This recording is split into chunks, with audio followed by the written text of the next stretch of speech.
విశ్వం అనుగ్రహం ఎలా కలుగుతుంది? అప్పుడు మన శరీరం ఏ విధంగా రియాక్ట్ అవుతుంది?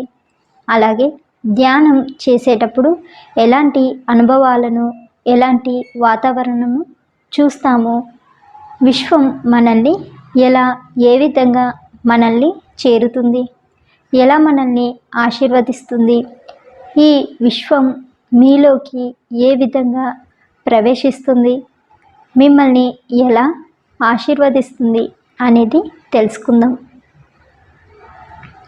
ధ్యానం చేసేటప్పుడు ఎంతో ఏకాగ్రతతో ఉండాలి.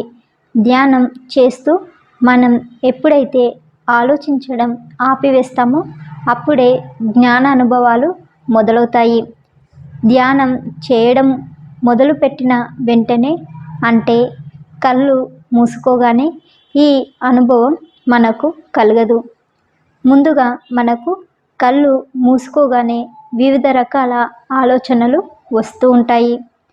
ఈ ఆలోచనలు అంత త్వరగా ఏమీ ఆగిపోవు. దీనికి మనకు చాలా సమయమే పడుతుంది.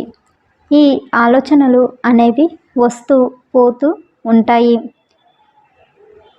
ఎప్పటికప్పుడు మళ్ళీ మళ్ళీ శ్వాస మీద దృష్టి, ఏకాగ్రతను పెడుతూ ఉండాలి.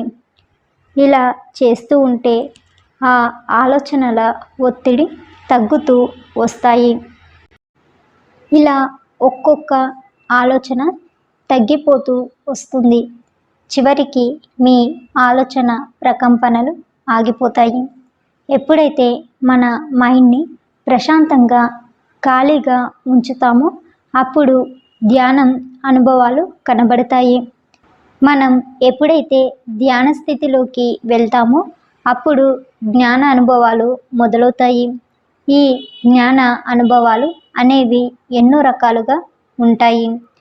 అవి భౌతిక శరీరంలో కలిగే అనుభవాలు, మానసిక క్షేత్రంలో కలిగే అనుభవాలు, భావన క్షేత్రంలో కలిగే అనుభవాలు, భౌతిక శరీరంలో కలిగే అనుభవాలు అనేవి ఇలా ఉంటాయి.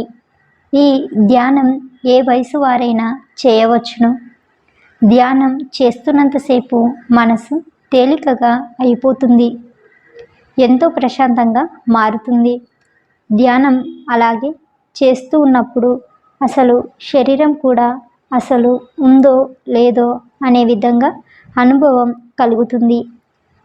ఈ ధ్యానంను చేస్తూ ఉండగా మన కపాల భాగంలో ఎన్నో అద్భుతమైన రంగులు కనబడతాయి. తర్వాత కొద్ది సమయం తర్వాత శరీరం బరువుగా అయిపోతుంది. ధ్యానంలో ఉన్నప్పుడు తల బరువుగా, మన శరీరంలో ఏదో ఒక భాగం బరువుగా మారుతుంది.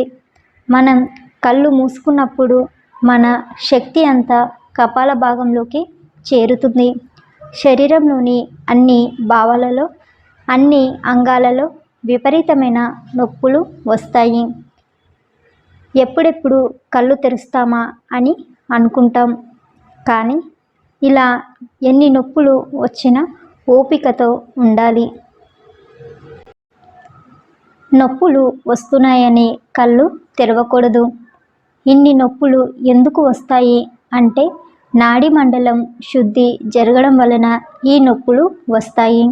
ఎప్పుడైతే కళ్ళు రెండు మూసుకొని శ్వాస మీద ధ్యాస పెడతామో, మనసును శూన్యం చేసినప్పుడు ఈ విశ్వం యొక్క ప్రాణశక్తి మనలోకి ప్రవేశిస్తుంది.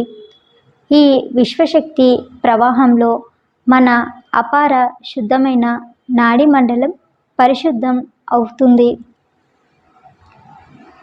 పరిశుద్ధమైన ధ్యానం చేసేవారికి మాత్రమే ఏ నొప్పులు ఉండవు. ఈ ధ్యానం చేస్తున్నప్పుడు అధికంగా నొప్పులు వస్తున్నాయి అంటే మీరు గత జన్మలో ఎన్నో పాపాలు చేసి ఉంటారు అని అర్థం. ఈ జన్మలో ధ్యానం చేస్తున్నప్పుడు మీరు వాటిని అనుభవిస్తున్నారని అర్థం. ధ్యానం చేస్తూ ఉండగా విశ్వశక్తి అనుగ్రహం కలుగుతుంది. అందువల్ల ఈ నొప్పులు అన్నీ తొలగిపోతాయి. ఒకవేళ ఆ నొప్పులతో మనం పాపాలను పరిహారం చేసుకోకపోతే ఎన్నో రకాల అనారోగ్య సమస్యలకు దారితీస్తుంది. ధ్యానం చేసేటప్పుడు వచ్చే నొప్పులను హాయిగా భరించినప్పుడు మాత్రమే పాప పరిహారం జరిగినట్లు. ఇలా జరిగితేనే ఆ దివ్య తేజస్సు ఉత్తేజితం అవుతుంది. ఇలా ధ్యానం ప్రతిరోజు చేస్తూ ఉంటే మనసు ప్రశాంతంగా ఉంటుంది. దీర్ఘకాలిక ఆరోగ్య సమస్యలు రాకుండా ఉంటాయి. ప్రతిరోజు ధ్యానం చేస్తున్నట్లయితే చాలా పాజిటివ్గా ప్రశాంతంగా ఉంటుంది.